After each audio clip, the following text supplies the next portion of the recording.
الله الرحمن الرحيم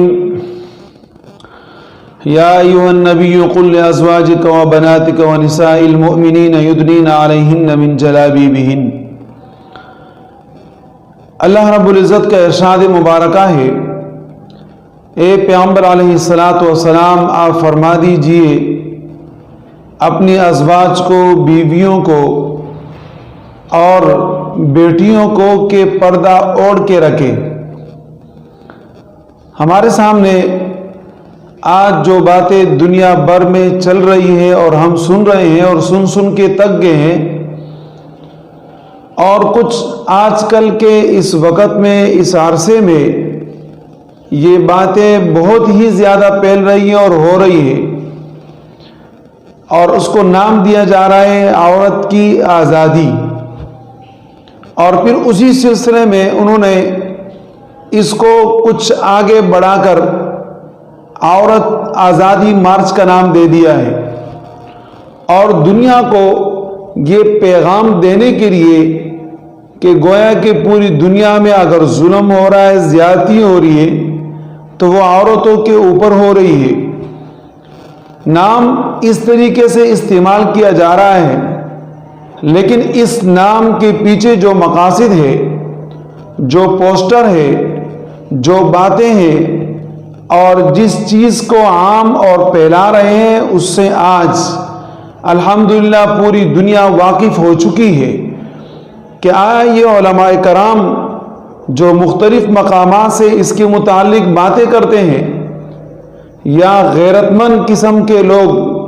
جیسے کہ خلیل الرحمن قمر صاحب نے اس سے پہلے بھی اس کے متعلق وضاحت کی، آج پوری دنیا پہچان گئے اور جان گئے کہ اس کے پیچھے جو مقاصد ہے وہ عورت کی بے عزتی ہے، عورت کی بے حرمتی ہے، اور اس کی بے عزتی کروانا مقصود ہے۔ اگر یہ نہ ہوتا تو آج اس لانگ مارچ کے اندر جو عورتیں شریک ہیں، آپ خود دیکھیے کہ ان کے سروں کے اوپر دوپٹہ نہیں،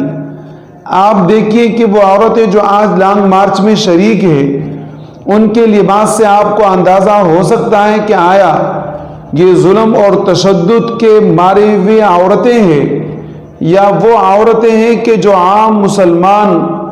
اور سیدھے سادے مسلمان عورتوں کو گمراہی کی طرف گامزن کرانے والے اور گامزن کرا کر ان کو پوری دنیا میں ان کی بے عزتی کروانے کے لیے نکلے ہیں۔ کیا اس لانگ مارچ کے اندر جو عورتیں شریک ہیں، ان عورتوں سے آپ یہ اندازہ کر سکتے ہیں کہ یہ عورت کے حقوق کے لیے باہر نکلے ہیں؟ کبھی بھی آپ یہ تصور اور خیال نہیں کر سکتے، اس لیے کہ ان کے پوسٹروں سے، ان کے لباس سے، ان کے لہجے سے، ان کے باتوں سے اور ان کی زبان سے نکلے ہوئے الفاظ سے آج پوری دنیا واقف ہو چکی ہے، اور وہ کسی بھی عورت کی ترجمانی نہیں کر رہی۔ اگر عورت کی ترجمانی کی، عورتوں کو حق دیا، تو ہمارے پیارے پیغمبر حضرت محمد مصطفیٰ صلی اللہ علیہ وسلم نے دیا ہے کہ اس سے پہلے عورتوں کے ساتھ کیا دستور تھا، کیا طریقہ تھا، ان کے ساتھ کیا رواج بڑھتا جا رہا تھا، لیکن نبی اکرم صلی اللہ علیہ وسلم نے اس مظلوم عورت کے اوپر ظلم کو ختم کروا کر اس کو آزادی دی۔ اللہ رب العزت نے اس عورت کو حق ادا کر دیا،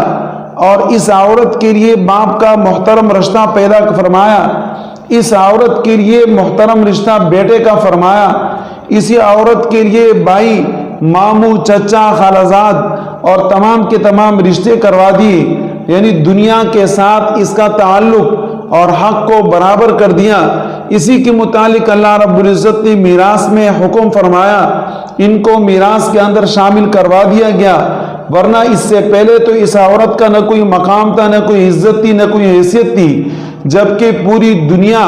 اگر آباد ہے تو اس آباد کرنے کے اندر اس عورت کا کردار اس مرد کے برابر ہے، جیسے کہ مرد کا کردار ہے تو عورت کا بھی کردار،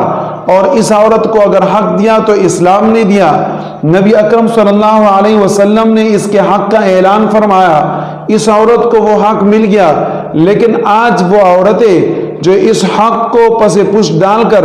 ان عورتوں کے اس حق کو چھین کر پوری دنیا میں ان عورتوں کو ذلیل اور رسوا کر رہی ہیں، وہ سب کے سامنے ہیں۔ آپ دیکھیں تو صحیح کہ جناب پوری دنیا میں غیر ملکوں میں اسلامی ممالک سے ہٹ کر جو کفار کے ملک ہے وہاں پر حجاب کے اوپر پابندی لگائی جا رہی ہے، اور مسلمان وہاں جو جنگ لڑ رہے ہیں وہ حجاب کے پہننے کے لیے لڑ رہے ہیں، حجاب رکھنے کے لیے لڑ رہے ہیں۔ اور ہمارے ملک کے اندر جو جنگ لڑی جا رہی ہے وہ حجاب کو اتارنے کے لیے لڑی جا رہی ہیں۔ تو آپ خود سوچئے کہ آیا یہ جو پوری دنیا میں آج کل یہ غوغا اور یہ شور شرابہ ہے، ان کے پیچھے اسلام کو بدنام کرانے کی اور اسلام کے اندر مختلف قسم کی اپنے رائے دے کر اسلام کو ایک متنازع بنانے کی کوشش کی جا رہی ہے، جبکہ یہ جنگ ہماری شروع سے چلتی بھی آ رہی ہے۔ ظاہر ہے کہ ایک مقولہ ہے لِكُلِّ فِرْعَوْنَ مُوسَىٰ، ہر فرعون کے لیے موسیٰ ہوا کرتا ہے اور ہر موسیٰ کے لیے فرعون ہوا کرتا ہے۔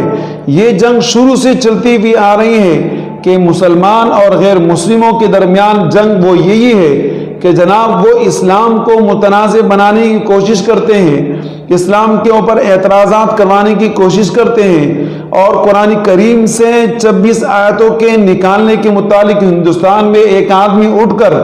اعلان کرتا ہے اور عدالت میں کیس دائر کرتا ہے۔ یہ پوری دنیا کے سامنے یہ بتانا چاہتے ہیں کہ اسلام سلامتی والا اور امن والا مذہب نہیں ہے۔ اس سے آپ سمجھے کہ اسلام سلامتی اور امن والا مذہب ہے۔ اگر اسلام سلامتی اور امن والا مذہب نہ ہوتا